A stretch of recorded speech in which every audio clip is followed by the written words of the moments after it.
Prime Minister's town hall meetings across the country were supposed to help him reconnect with voters, but an exchange in Sherbrooke, Quebec this week could be doing the exact opposite. Trudeau was asked a question in English about the difficulties Anglophones in Quebec face getting mental health services. He answered in French and defended his decision to do so. Take a listen. Anna Reid. I would really appreciate your comments on this subject. Merci. Thank you. Si vous permettez, je vais répondre en français pour que tout le monde puisse entendre.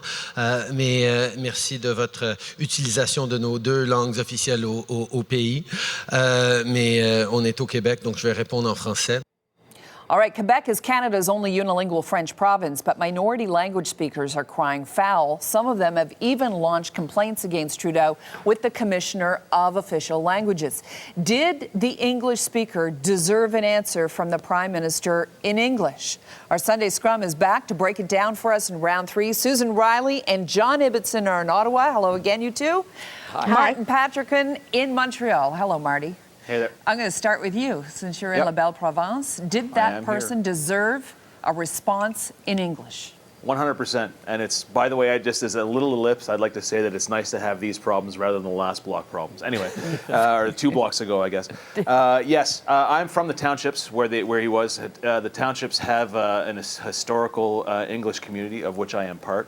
A lot of them are older. It's an older population at this point, and the ability to get services in English in that region of Quebec has been a problem for as long as I've been a journalist. That is to say, about 20, 25 years.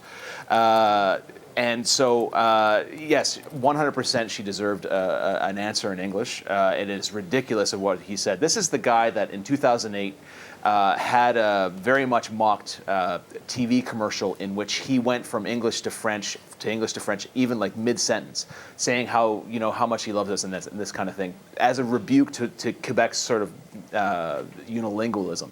For him to come out and say this at this point is patently absurd. I don't know why he did it. I don't know if it's a question of internal polls, or is it just sometimes he makes bad jokes about liking China's autocratic government, or he praises, Castro. Maybe he just should think before he opens his mouth sometimes. John, what do you think?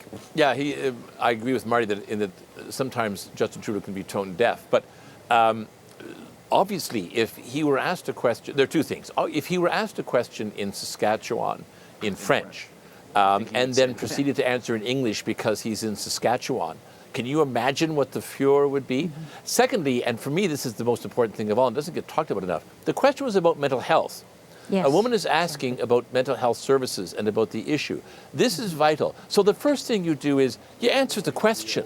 The question's important. You look her in the eye and you answer her question because it's important to her on an incredibly vital topic. Why did he not do that? And especially since he's supposedly a champion of mental health and often cites the example of his mother, who's campaigned in favor of more understanding and more services. I found it stunningly cruel almost to that woman. There's not... The Anglo-Quebecers have accustomed to being like, first at one time a dominant force in the province and sort of an embarrassing afterthought. Most of the really strong Anglo rights types have left. Most of the Anglophone population left is impeccably bilingual like Marty, struggling to be bilingual still like myself, or rely on the kindness of their Francophone neighbors to get them through. If you're going into a bank in Quebec or a license bureau, it's easy to, one should speak French. It's not that daunting. If you are seeking counseling for intimate personal problems, it's really difficult in a second language, I think, no matter how well you are. So that again underscored an incredible insensitivity on his part.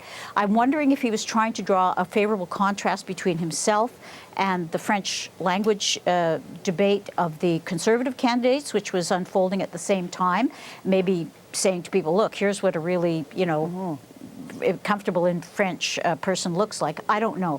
But it was really kind of a stunning...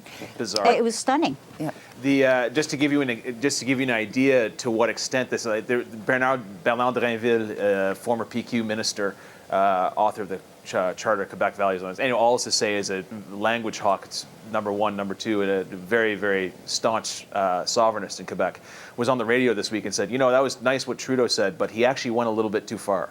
Wow. He said, Drainville, of all people, said that he should have Wow. answered in English. I remember Wow. living in New Brunswick in the 80s and reporting there, and bringing people around to the idea of official bilingualism under Frank McKenna at the time was no easy task, especially if people felt like their jobs were threatened or service in their own language. Has he awakened a beast, Marty?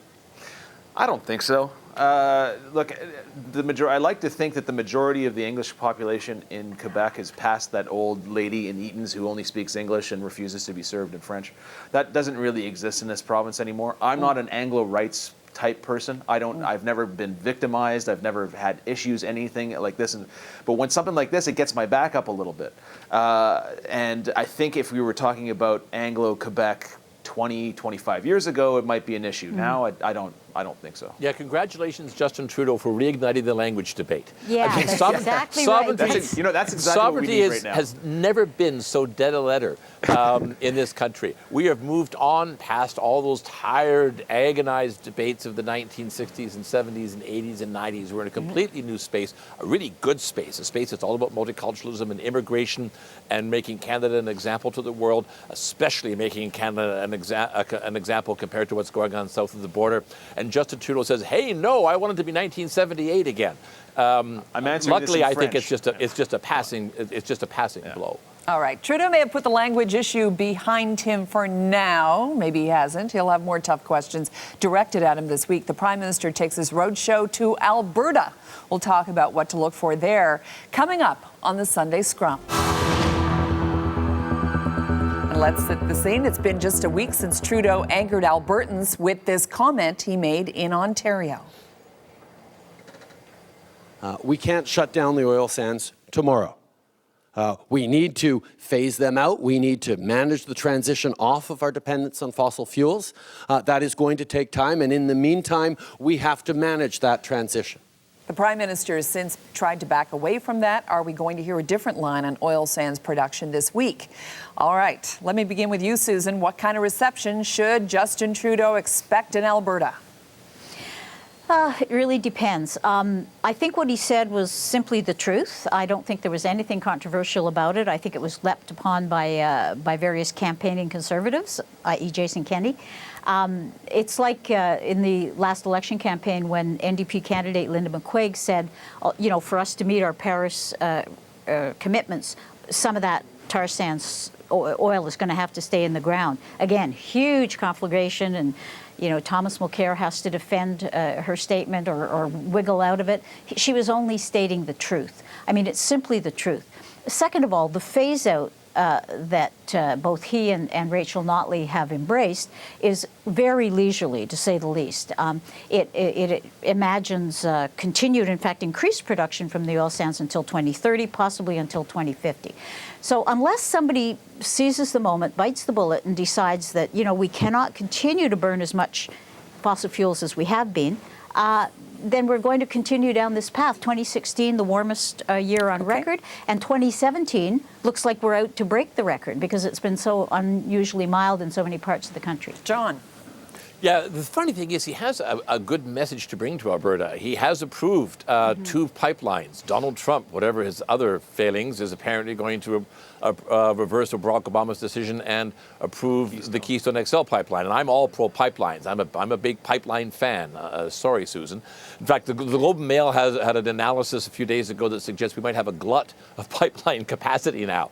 But market forces, more than anything else, will determine the fate of the oil sands. And market forces suggested, in fact, yes, oil is going to decline over the coming years as alternative forms of energy become commercially viable. That's the future of the oil sands, not whatever Justin Trudeau decides or other politicians decide.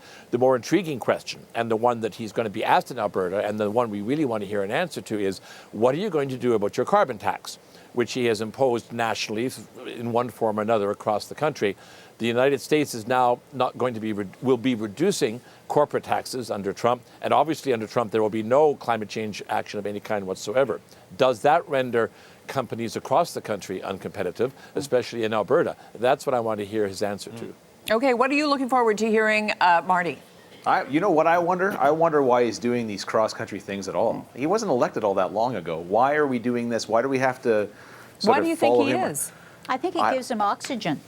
Yeah, and he probably does it for the same reason that every other politician would do it, is that it gives him oxygen, gives us media time and that kind of thing. But when you arrive in a place like Alberta, there's a lot to lose there. Look, it only takes one sidestep of a protester or something coming up to him and saying something, and we've seen it in the past. Another misstep saying something wrong, and the whole PR thing goes out the window.